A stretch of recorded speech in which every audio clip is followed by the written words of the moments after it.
Wengine wanaweza wakaona sekta hizi zina mchango labda mdogo kwenye biashara, lakini mimi nataka niwaambie, sisi kama serikali tuna maono yetu miaka 25 ijayo, na katika maono yetu kwa sasa hivi tunataka sekta ya biashara iendeshwe na sekta binafsi kwa 70%. Yaani tunataka mitaji yote ya biashara, dira yetu ya 2050, tunataka investment capital, wataalamu wanasema, itokee kwenye sekta binafsi. Sekta binafsi na biashara za aina nyingi, na mojawapo ya biashara na sekta muhimu sana ni sekta ya kutoa huduma, kwa sababu ni sekta ambayo utake ustake ipo katika jamii. Sekta hii ina ajira nyingi sana, na mimi nikiwaangalia hapa wako wakongwe kwenye sekta hii kama dadangu Doka na wengine ambao kidogo ni watu wazima wenzangu, lakini mimi nimefarijika kwa sababu kote huko nimepita kwenye maduka yenu mmewaweka vijana. Kwa hiyo ni sekta ambayo ina potential kubwa sana katika kutoa ajira kwa vijana. Kwa hiyo lazima, nilisema nitakuja ili sasa iwe mwanzo wa mashirikiano yetu kwenye kukuza sekta hii ya kutoa huduma.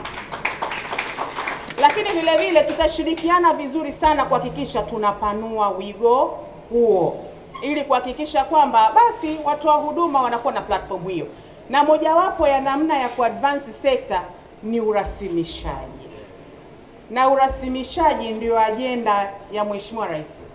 Akati ananiapisha mimi na akati anamwapisha katibu mkuu wangu, alirudia mambo mawili.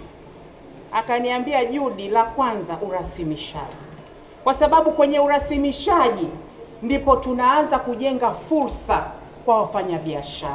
Kuna ile notion kwamba mtu ukimwambia urasimishaji anawaza kuna mlolongo wa vitu natakiwa nifanye, nilipe hiki ndo niweze kurasimishwa, ni shughuli, yani ni shughuli nzito, ni urasimishaji. Kwa hiyo sasa watu wana ile picha kwamba urasimishaji wa biashara kwanza ni kazi nzito ili ufike kwenye mfumo rasmi. Sisi kama serikali tumejipanga, kwa sababu hatuwezi kusema tunataka mitaji 70% itoke kwenye sekta binafsi halafu tusiendelee kuboresha mazingira ya kufanya biashara. Kwa hiyo tulishaanza na sasa hivi tunaendelea. La kwanza, zile kodi zote ambazo zinavuta kidogo, zinamvuta nyuma mfanyabiashara, tumeanza kuzifanyia kazi. Nyie mtakumbuka Mheshimiwa Rais amepokea ile ripoti ya masuala yote ya kodi.